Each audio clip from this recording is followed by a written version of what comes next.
What if you had a simple, proven, and repeatable 3-step framework to know exactly what to say in your videos to convert cold strangers into paying clients? Starting to create any kind of video for your coaching or consulting business can seem intimidating at first, but I'm going to show you exactly what to say every time to make sure that your videos are actually generating sales. Now, first off, to truly understand the angle to take when creating an outline or a script for your next video, we need to first understand the goal of the video. Because a lot of times we can fall into the trap of thinking our job is to sell people on our products or services directly in all the videos that we create. And while certain videos may be geared towards this, most of your content should not be.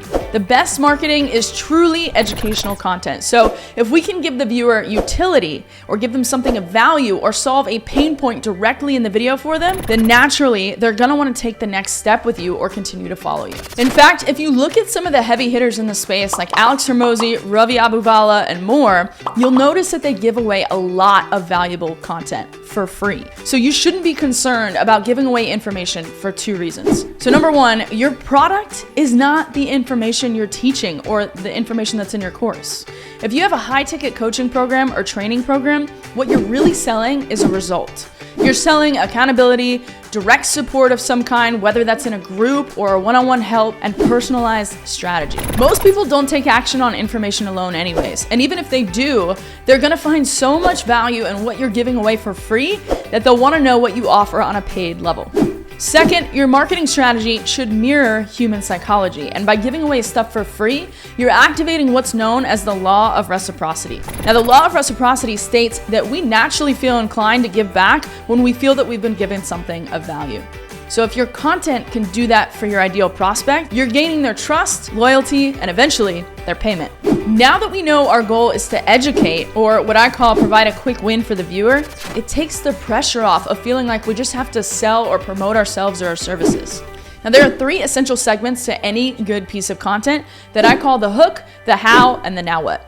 The first part is probably the most important to ensure that we not only get people to click on the video, but we get them to stay engaged and view the rest of the video. This is your hook, or the first few seconds of your video. Speaking of getting people to engage, if you could do me a huge favor right now and hit the like button and subscribe, it lets me know to create more content just like this for you. So just like good copywriting, each line is essentially there to get the reader's permission to go on to the next line. The opening 5 seconds or so of your video is gaining the viewer's permission to move on to the next part of the video. If you lose them in the first few seconds with a boring intro or a 20-second blurb on who you are and what you do, they're gonna click off your video and move on to the next one. So that means that right away, we need to open up with an attention-grabbing hook and tell them what's in it for them by watching the entire video. What is the thing that they want that they can gain by the end of the video? Now, there are a lot of ways to create an effective hook, right? You can use numbers or a shocking statistic. You can take a position opposite of what everyone else says or thinks. You can use words like warning and this will forever transform how you look at X topic, right? Or you can also simply make a big promise. So by the end of this video, you'll know exactly what to say every time to convert strangers into paying clients. But the major thing when creating your hook is to stay genuine. So in other words, what you don't want to do is use a hook just to grab attention that has absolutely nothing to do with the rest of the content in your video. If it's not relevant, people can see through it and they'll click off your video and move on to the next. Next, now that you have their attention, the second part is where the bulk of the video will take place. This is the how. You want to go straight into giving them what they're looking for. Educate. Particularly when it comes to YouTube content. And in fact, while over 80% of internet users are on YouTube, so practically everybody, over 60% of those users report watching a tutorial or a how-to video in the last week. So educational content works. And don't be afraid to go deep on the topics. When it comes to platforms like YouTube or even podcasts, your longer form content that actually teaches and gives value is going to be one of the best assets you can create for your business. Now, you can also focus on short form content on other platforms or even take pieces of your long form content to repurpose later. I always get the question, how long should my video be? And while it differs if we're talking about native content on other platforms, specifically when it comes to your pillar content or the main videos that you're going to house on YouTube, the idea is to give the viewer whatever they need to achieve the promise that you made to them in your hook, however long that ends up being. So if you're making a video on, let's say, the top 3 ways to tweak your workout to build more muscle, then by the end of that video, they should be sold on why they need to make these tweaks, and then they should know exactly what to do next to incorporate that into their very next workout. Now, when possible, you can split up the middle part of your video into numbered steps, lists, or tips. This is also a great place to tell a story that breaks a limiting belief or talk about a time that you helped a client get the result you're talking about in the video.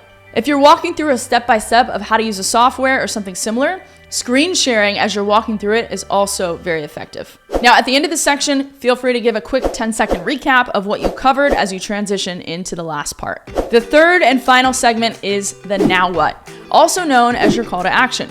What do you want this person to do next? Be sure to have one singular, very clear next step for them to take. The clearer your call to action is, the better. So at the end of a YouTube video, it could be to click the link in the description to view a training you have or download a checklist in exchange for an email.